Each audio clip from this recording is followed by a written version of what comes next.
முழு நேர இதய அறிவியல் மையம் திறப்பு விழா நிகழ்ச்சியில் பங்கேற்று எனக்கு முன்னால் வாழ்த்தி வீற்றிருக்கின்ற பெருமதிப்பிற்குரிய வடசென்னையின் நாடாளுமன்ற உறுப்பினர் பெருமதிப்பிற்குரிய இணைய நண்பர் மருத்துவர் கலாநிதி வீராசாமி அவர்களே,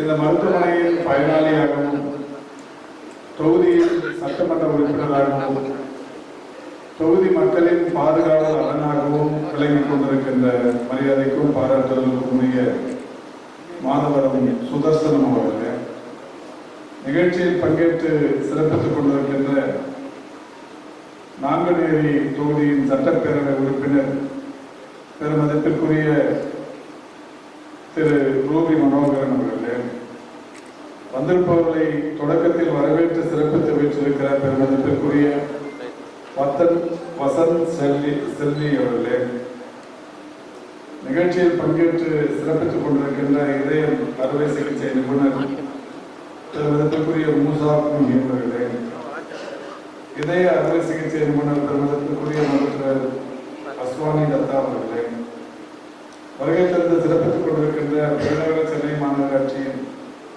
10வது மண்டல குழுவின் தலைவர் மரியாதைக்குரிய கிருஷ்ணமூர்த்தி அவர்களே, வருகை தந்திருக்கின்ற மருத்துவ பெருமக்களே, நிகழ்ச்சியில் பங்கேற்று சிறப்பித்துக் கொண்டிருக்கின்ற பத்திரிகை மற்றும் ஊடகவியலாளர்களே, உங்கள் அத்தனை பேருக்கும் முதலில் என்னுடைய நன்றியையும் வணக்கத்தையும் தெரிவித்துக் கொள்கின்றேன். சிறப்பான நிகழ்ச்சியில் நான் கலந்து கொள்வதற்கான நல்ல வாய்ப்பை தந்த இந்த மருத்துவமனையின் நிர்வாகத்தினருக்கு என்னுடைய நன்றியினை தெரிவித்துக் கொள்கிறேன். இங்கே உரையாற்றியவர்களும் தொகுத்து வழங்கிக் கொண்டிருக்கின்ற சகோதரியும் எடுத்துச் சொன்னதைப் போல கடந்த ஒரு 4 ஆண்டுகளுக்கு முன்னால் இந்த மருத்துவமனையை திறந்து வைக்கும் வாய்ப்பு மரியாதைக்குரிய மாதவரம் சுதர்சனம் அவர்களால் எனக்கு ஏற்படுத்தி தரப்பட்டது. நான் இந்த பக்கம் போகும்போதும் வரும்போதும் மெரிடியன் மருத்துவமனை குறித்த செயல்பாடுகளை கேட்டறிந்து செல்லுகிற போது மருத்துவமனை மிக சிறப்பாக இயங்கிக் கொண்டிருக்கிறது. பயனாளிகள் மிகுந்த மகிழ்ச்சியோடு பயன்பெற்று வருகிறார்கள். மிக சிறந்த வகையில் அதிநவீன தொழில்நுட்பத்தை பல துறைகளிலும் இங்கே செயல்படுத்துகிறார்கள் என்கின்ற விஷயங்களை அறிந்தபோது உண்மையில் மகிழ்ச்சியாகவே இருந்தது. காரணம், மரியாதைக்குரிய டாக்டர் கலாநிதி வீராசாமி அவர்கள் எடுத்துச் சொன்னதைப் போல மருத்துவ கட்டமைப்பு வடசென்னையில் மேம்படுத்த வேண்டும் என்பதில் அரசுக்கு உறுதுணையாக தனியார் மருத்துவமனைகளும் ஒருங்கிணைந்து செயல்படும் போதுதான் அது மிகப்பெரிய அளவிலான வெற்றியை இன்றைக்கு ஈட்டியிருக்கிறது. அண்மையில் ஒரு புள்ளி விவரம் ஒன்றிய அரசு அறிவித்தது, மருத்துவ சுற்றுலாவுக்காக தமிழ்நாட்டிற்கு வருபவருடைய எண்ணிக்கை ஆண்டுக்கு 25 லட்சம் பேர் மருத்துவ சுற்றுலாவுக்காக உலகின் 70க்கும் மேற்பட்ட நாடுகளிலிருந்து வருகிறார்கள். உலகின் 70க்கும் மேற்பட்ட நாடுகளிலிருந்து 25 லட்சம் பேர் தமிழ்நாட்டிற்கு மருத்துவ பயன் பெறுவதற்கு மருத்துவ சுற்றுலாவுக்காக வருகிறார்கள். இதுவே ஒரு 20, 30, 15, 20 ஆண்டுகளுக்கு முன்னால் தமிழ்நாட்டில் இருந்துதான் பல்வேறு நாடுகளுக்கு மருத்துவ வசதிக்காக நாம் செல்ல வேண்டியிருந்தது. ஆனால் இன்றைக்கு 70க்கும் மேற்பட்ட நாடுகளில் இருப்பவர்கள் தமிழ்நாட்டிற்கு மருத்துவ சுற்றுலாவுக்கு வருகிற நிலை என்பது இருந்து கொண்டிருக்கிறது. ஒட்டுமொத்தமாக இந்தியாவுக்கு வருகிற வெளிநாடுகளைச் சேர்ந்த மருத்துவ சுற்றுலா பயணிகளின் எண்ணிக்கையில் 25% பேர் தமிழ்நாட்டுக்கு வருகிறார்கள் என்கிற விஷயத்தை ஒன்றிய அரசு இன்றைக்கு அறிவித்திருக்கிறது.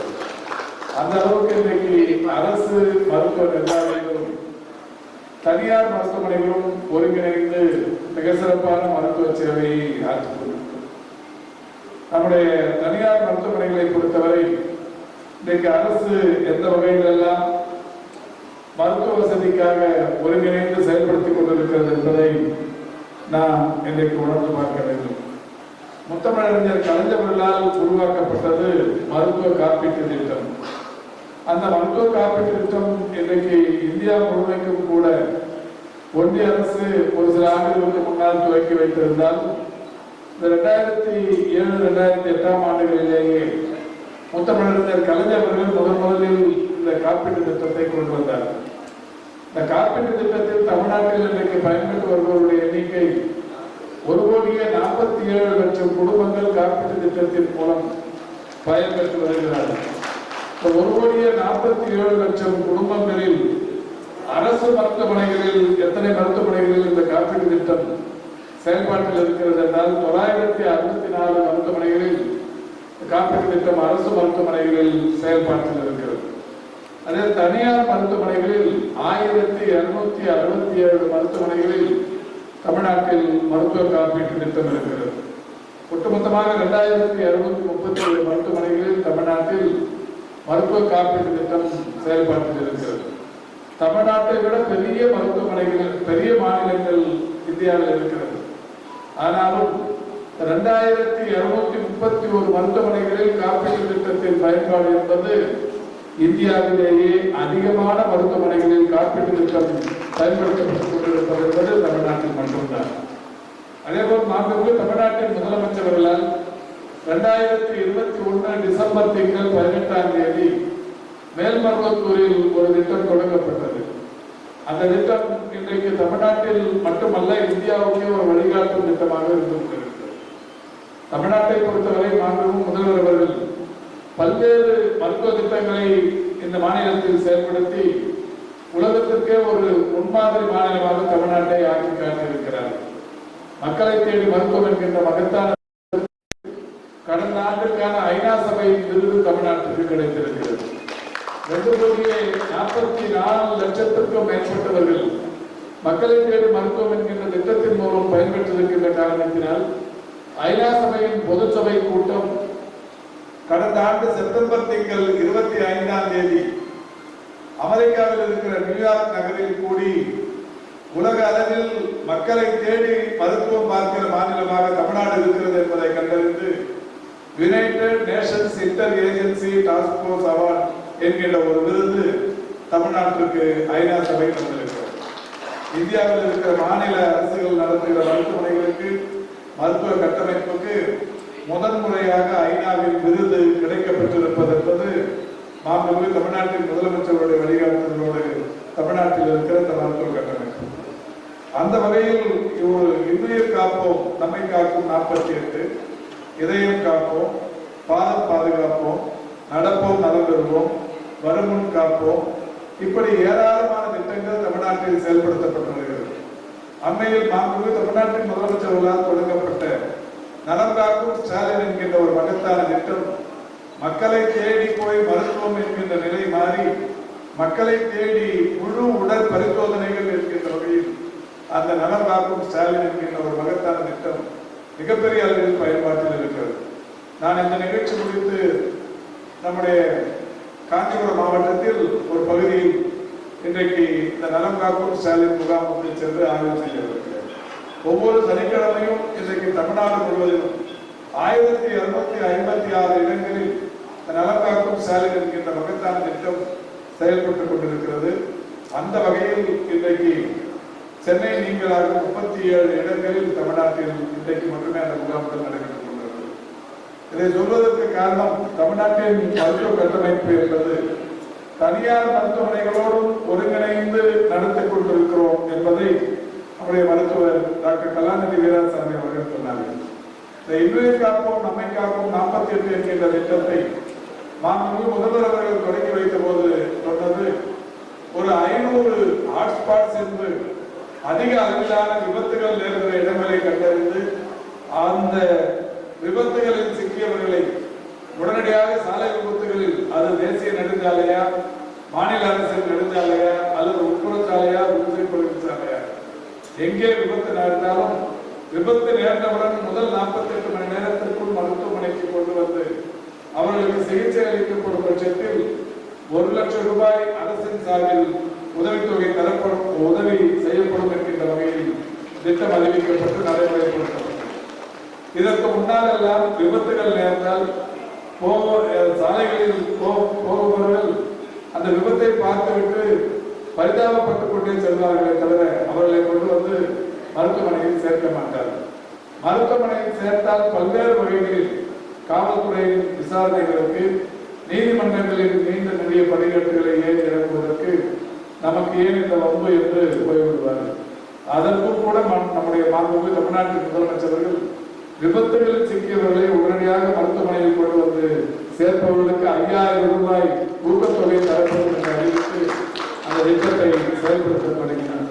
அந்த திட்டம் இன்றைக்கு தமிழ்நாட்டில் எத்தனை மருத்துவமனைகளில் பயன்பாட்டில் இருக்கிறது என்றால், அரசு மருத்துவமனைகள் 250லும் தனியார் மருத்துவமனைகள் 473லும் அந்த திட்டம் பயன்பாட்டில் இருக்கிறது. ஆக 723 மருத்துவமனைகளில் இந்த திட்டம் இன்றைக்கு பயன்பாட்டில் இருக்கிறது. கடந்த ஆண்டு நிதிநிலை அறிக்கையில் பெருமதிப்புக்குரிய மாணவர்கள் சுதர்சனம், ரூபி, மனோகரன் போன்றவர்கள் எல்லாம் சட்டமன்றத்தில் அமர்ந்திருந்த நேரத்தில் தான் தமிழ்நாட்டின் முதலமைச்சருடைய வழிகாட்டுதலோடு ஒரு அறிவிப்பு வெளியிடப்பட்டது. இதுவரை 1 லட்சம் தந்து கொண்டிருக்கிற அந்த திட்டம் இனிமேல் 2 லட்சமாக உயர்த்தி வழங்கப்படும் என்று அறிவிக்கப்பட்டு இப்போது 2 லட்சம் தந்து கொண்டிருக்கிறோம். அந்த வகையில் இதுவரை கடந்த 4.5 ஆண்டில் எவ்வளவு பேர் இந்த திட்டத்தின் மூலம் பயன்பெற்றிருக்கிறார்கள் என்றால் 4,40,835 பேர் விபத்துகளில் சிக்கியவர்கள் உயிர் காப்பாற்றப்பட்டனர். தொடக்கத்தில் 1 லட்சம் ரூபாய், இப்போது 2 லட்சம் ரூபாய் இருக்கின்ற வகையில் அரசின் நிதி உதவியோடு 4,40,835 பேர் இன்றைக்கு இதன் மூலம் உயிர் பெற்றிருக்கிறார்கள். இதற்காக அரசு 410 கோடியே 43 லட்சம் ரூபாயை இதுவரை இந்த உதவித்தொகையாக தந்திருக்கிறது. இப்படி தனியார் மருத்துவமனைகள் இந்த உயிர் காப்போம் நிகழ்ச்சியில் ஒரு 473, முதலமைச்சரின் விரிவான மருத்துவ காப்பீட்டு திட்டத்தில் ஒரு 1667 மருத்துவமனைகளும் இன்றைக்கு தமிழ்நாட்டில் மிக சிறப்பாக இன்றைக்கு இந்த பணியை செய்து வருகிறார்கள். அதனால்தான் தமிழ்நாடு இன்றைக்கு மருத்துவ கட்டமைப்பில் இந்தியாவில் மட்டுமல்ல உலக அளவில் ஒரு மிகப்பெரிய அளவிலான இந்த முன்னேற்றத்தை பெற்றிருக்கிறது. இங்கே இந்த மருத்துவமனையிலும் கூட ஒரு இருதய சிகிச்சைக்கான ஒரு பெரிய மையம் ஒன்று இப்பொழுது முழு நேர மையம் ஒன்று தொடங்கப்பட்டிருக்கிறது. இந்த மையத்தை பொறுத்தவரை உலகத்தரம் வாய்ந்த ஒரு கேத்தலாப் என்று சொல்லக்கூடிய இருதய கேத்த ஆய்வகம் அதிநவீன தொழில்நுட்பங்களுடன் இப்பொழுது தொடங்கப்பட்டிருக்கிறது. இருதய சிகிச்சைகளை எளிதான அணுகுமுறையுடன் சர்வதேச பயிற்சி பெற்ற இதய நோய் நிபுணர்களை கொண்டு பல்வேறு இந்த சிகிச்சைகள் இப்பொழுது வழங்கப்பட்டிருக்கிறது. பலூன் ஆஞ்சியோபிளாஸ்டி, கரோனரி ஆஞ்சியோகிராபி, அதேபோல் அத்தரெக்டமி, பேஸ்மேக்கர் இம்ப்ளிமெண்டேஷன், எலக்ட்ரோ பிசியாலஜி போன்ற பல்வேறு வகையான இந்த நிகழ்வுகளை இங்கே செய்து கொண்டிருக்கிறார். மாண்புமிகு தமிழ்நாட்டின் முதலமைச்சருடைய வழிகாட்டுதலோடு இதயம் சம்பந்தப்பட்ட பிரச்சனைகளுக்கு இன்றைக்கு உலகம் முழுவதும் ஒரு எதிர்பாராத விதமாக இளம் வயதிலே கூட இதய நோயினால் பாதிக்கப்படுகிற ஒரு சூழல் இருந்து கொண்டிருக்கிறது.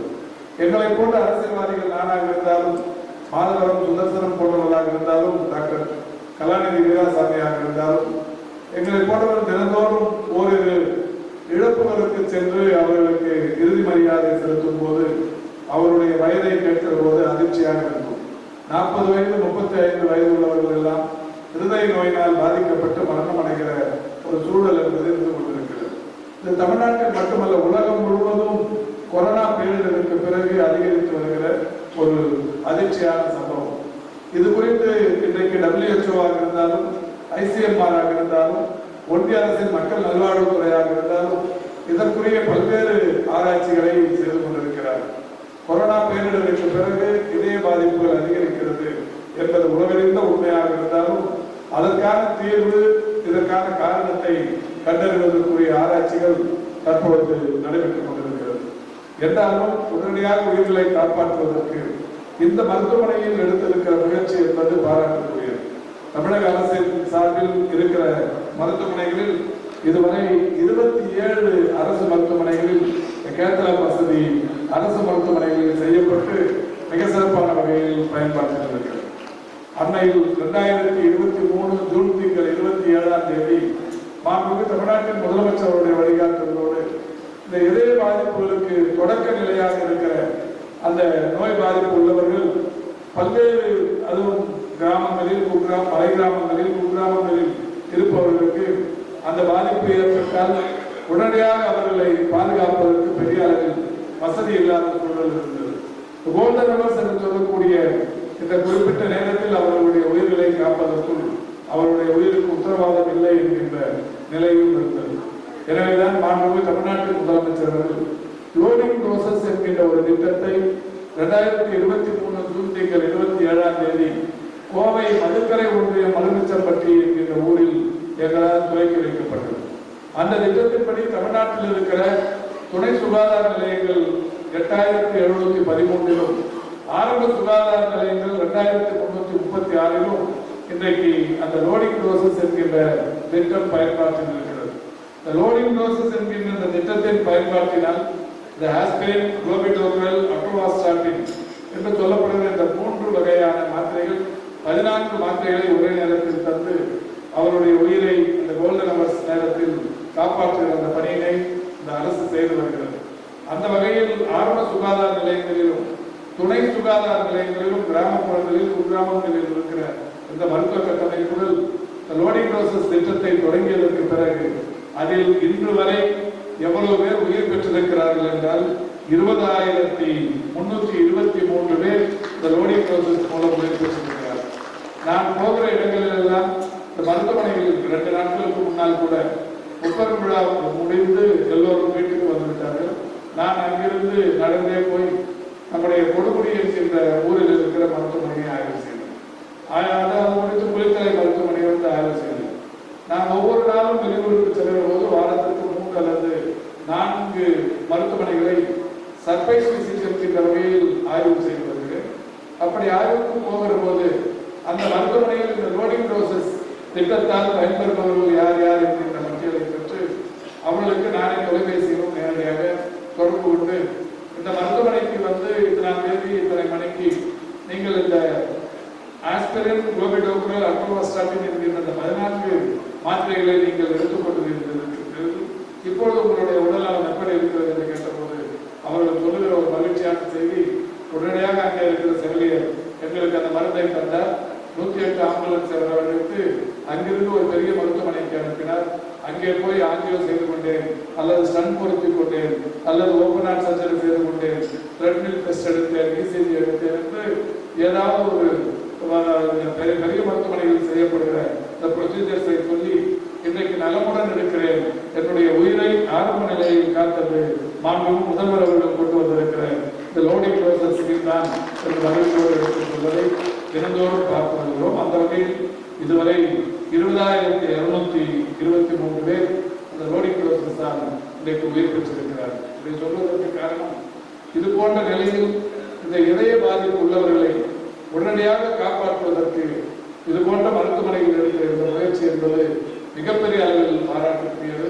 அரசு நிர்வாகங்களும் தனியார் மருத்துவமனை நிர்வாகங்களும் இன்றைக்கு இருக்கிற மிக முக்கிய பிரச்சனைகள் 2. ஒன்று இருதய பாதிப்புகள், இன்னொன்று புற்றுநோய் பாதிப்புகள். புற்றுநோய் பாதிப்புகளுக்கு அரசு ஏராளமான திட்டங்களை செயல்படுத்தி தமிழ்நாடு முழுவதும் இருக்கிற அனைத்து தரப்பு மக்களுக்கும் பரிசோதனைகள் என்கின்ற ஒரு திட்டத்தை கொண்டு வந்து ஒரு 27 மாவட்டங்களில் அது தற்போது செயல்பாட்டில் இருந்து கொண்டிருக்கிறது. அந்த வகையில் ஏராளமான இந்த பெட்சிட்டி என்று எடுத்துக்கொண்டால் புற்றுநோயை துல்லியமாக கண்டறிகிற கருவிகள் இந்த அரசு பொறுப்பேற்பதற்கு முன்னால் 2 இடத்தில் இருந்தது. இப்பொழுது 7 இடத்தில் அந்த பெட்சிட்டி கருவிகள் தமிழ்நாட்டில் அமையப்பட்டிருக்கிறது. இன்னமும் கூட இந்த ஆண்டு 2 இடங்களில் புதிதாக பெட்சிட்டி கருவிகளை அமைப்பதற்கு நடவடிக்கை எடுத்து வருகிறோம். இப்படி பல்வேறு முயற்சிகளை அரசும் தனியார் மருத்துவ நிர்வாகங்களும் எடுத்து வருகிற நிலையில் இந்த மெரிடியன் மருத்துவமனை இன்றைக்கு புற்றுநோய் சிகிச்சையிலும் சிறந்து விளங்கிக் கொண்டிருக்கிறது என்பதை நம்முடைய சட்டமன்ற உறுப்பினர் மாதவரது சுதர்சனம் அவர்கள் மகிழ்ச்சியோடு எடுத்து சொன்னார்கள். அதோடு சேர்ந்து இருதய பாதிப்புகளுக்கு ஒரு மிக சிறந்த தீர்வு வடசென்னை மக்களுக்கு இருக்கின்ற வகையில் இன்றைக்கு ஒரு புதிய அமைப்பு ஒன்றை இங்கே தொடங்கி வைப்பதை நான் உண்மையில் பெருமைப்படுகிறேன், மகிழ்ச்சி அடைகிறேன் என்று கூறி இது சிறந்து விளங்க வாழ்த்தி வாய்ப்புக்கு நன்றி கூறி விடைபெறுகிறேன். நன்றி.